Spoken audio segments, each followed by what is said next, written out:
पे सफल नहीं होता। वो सभी चीजों में विकास करेगा तो वो एक बेहतर नागरिक बनेगा और खुद के लिए कुछ करेगा, समाज के लिए कुछ करेगा, देश के लिए कुछ करेगा। और दूसरी जो चीज है टीचर्स ट्रेनिंग, वो भी बहुत महत्वपूर्ण है, क्योंकि आज तक हमारा अनुभव ऐसा था कि वो टीचर 30 साल पहले उन्होंने डिग्री ले ली, उस समय की पढ़ाई में आज की पढ़ाई में बहुत अंतर है। और खास करके ये इंफॉर्मेशन टेक्नोलॉजी, ऑनलाइन एजुकेशन, ये चीजें आने के बाद में अब 25-30 साल पहले ये चीजें करीब करीब नहीं के बराबर थी, तो इसका भी बहुत फर्क है। तो क्योंकि शिक्षा जो है, समय जैसा बदलते जाएगा, जैसी जैसी डेवलपमेंट होंगी, तो इसमें भी सुधार आना चाहिए। इसलिए बार बार उनका अपग्रेडेशन करना, उनको ट्रेनिंग देना, इसके लिए टीचर्स एजुकेशन बहुत जरूरी है। और इसके लिए उसका एक अलग महत्व है, क्योंकि अच्छा टीचर रहेगा तो अच्छे स्टूडेंट हम तैयार कर सकेंगे। जी सर, एजुकेशन में इस मर्तबा तकनीक पर बहुत ज़्यादा फोकस किया गया है कि जो अब तक परंपरागत जो जिस तरीके से शिक्षा व्यवस्था रही है उसको बदल के थोड़ा सा बच्चों को तकनीक के साथ में जोड़ा जाए, चाहे वो लैब स्थापित करने को लेकर हो, चाहे वो ई लाइब्रेरी को लेकर हो, या एडवांस टेक्नोलॉजी का बच्चों को पढ़ाने में इस्तेमाल करने को लेकर हो, उस पर बताइए। हाँ, क्योंकि अभी जैसा हमारे पास में टेक्नोलॉजी अवेलेबल है, पढ़ाते समय हम बच्चों को, जिसको एक्सपीरियंस लर्निंग बोला जाता, कि उसको कोई दिखा के, कोई प्रयोग करके, कोई उसको अच्छे एग्जाम्पल देके अगर पढ़ाया तो उसके जल्दी समझ में आता। क्योंकि सिर्फ पढ़ना और फिर परीक्षा देना और उसको कुछ भी समझ में नहीं आया तो उसका कोई मतलब नहीं। लेकिन कोई चीज अगर वो समझ जाता, सीखना उसी को कहते हैं। तो आज हमारे पास में जो टेक्नोलॉजी अवेलेबल है, जैसा एनर्जाइज लर्निंग बोला जाता है, जो क्यूआर कोड है, मतलब आपका जो हार्ट का फंक्शन है, लीवर का फंक्शन है, कोई इंजन है, उसका जो फंक्शन है, तो उसको अच्छी तरह से वो देख सकता। क्योंकि हम कितना भी समझाएंगे तो उसके जल्दी समझ में नहीं आता। वो अगर प्रैक्टिकली कोई चीज देख सकता तो उसका महत्व अलग है। इसीलिए ये सभी जो टेक्निकल एजुकेशन है या बाकी चीजें भी जो है, उसको आप सिर्फ पिक्चर दिखा के, एक स्टैटिक पिक्चर दिखा के उसको पूरी चीजें समझेंगे नहीं। लेकिन वो अगर ऑपरेशन पूरे उसको समझ में आएंगे, जैसा हार्ट कैसे चलता, वो आज तक मुश्किल था वो दिखाना। कोई इंजन का फंक्शन कैसा, वो मुश्किल था। उसको अलग अलग ऐसे कई ऐसे क्षेत्र है कि उसका एक्चुअल उसको वो उसका फंक्शन भी उसको समझेगा, वो कैसा चलता, ये सब चीजें उसको समझेंगी। और जो वर्चुअल लेबोरेटरी जो है कि जिसमें उसको खतरा भी नहीं रहता, जैसा आर्टिफिशियल स्टिमुलेशन, कई जगह इसका लिमिटेड एरिया में इसका प्रयोग होता था, जैसा जो हमारा पायलट का ट्रेनिंग है या जहाँ पे हैजर्डियस ट्रेनिंग रहता, वहां पे इसका यूज करते थे। तो इसका यूज करना अब ये टेक्नोलॉजी के कारण संभव हुआ और उससे फिर वो जल्दी समझ पाएगा। जी, एक बात सर आपसे ये जानना चाहूँगा, चूंकि आप अभी शिक्षा मंत्री हैं, आपके पास में भी ये सूचना आई होगी, आपका भी ये अध्ययन रहा होगा कि जो मौजूदा हमारी शिक्षा व्यवस्था है उसमें मानसिक तौर से जिस तरीके से बच्चे प्रताड़ित होते हैं, मतलब मानसिक स्ट्रेस जितना उनको रहता है वो बड़ा दुखद है। इसके बारे में कई बारी बातें होती हैं, रिसर्च होती है। ये होता है कि जो शिक्षा का जो बोझ है या जिस तरीके से एक दबाव बनता है शिक्षा का, चाहे वो सेमेस्टर को लेके हो, चाहे वो अभ्यासक्रम को लेके हो, या चाहे वो पढ़ाई की स्ट्रेटेजी को लेके हो, ये जो मानसिक तनाव है, ये जो स्ट्रेस है, उसको खत्म करने के लिए आपको क्या लगता है कि ये नई शिक्षा नीति जो है वो किस तरीके से कारगर साबित होगी? क्योंकि ये बहुत बड़ी समस्या है मौजूदा शिक्षा व्यवस्था की हमारे।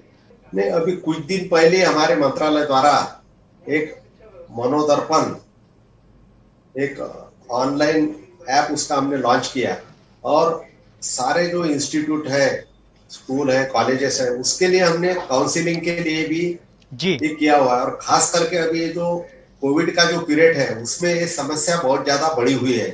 तो इससे सिर्फ बच्चे नहीं, बाकी जो बुजुर्ग है या हमारे जो फैमिलीज है वो भी इसमें सफर कर रहे हैं। आखिरी हमारे घर का माहौल अगर अच्छा नहीं रहेगा तो उसका सबसे ज्यादा असर जो है वो हमारे बच्चों के ऊपर, शिशुओं के ऊपर, बालकों के ऊपर होता है।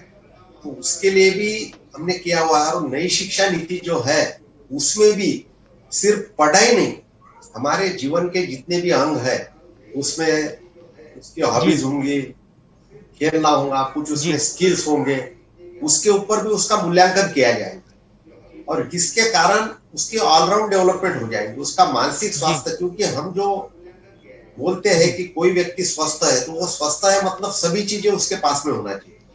वो शरीर से, मन से, बुद्धि से, सभी चीजों से अगर उसका वो जी बैलेंस रहेगा और ये आप जो बोल रहे हैं मनोस्वास्थ्य की बात, उसके लिए बहुत जरूरी है। जी ये जो नई शिक्षा नीति का ड्राफ्ट बनाया गया है, इसमें कई विद्वानों का, देश भर के विद्वानों से चर्चा की गई है, उनकी राय ली गई है। और एक बात जो सरकार के द्वारा कही जा रही है कि शिक्षा के क्षेत्र में एक ढांचागत बदलाव आएगा। तो इस ड्राफ्ट की मदद से या नई शिक्षा नीति की मदद से ऐसा क्या हो जाएगा हमारे एजुकेशन सेक्टर में जो अब तक नहीं हो पाया है?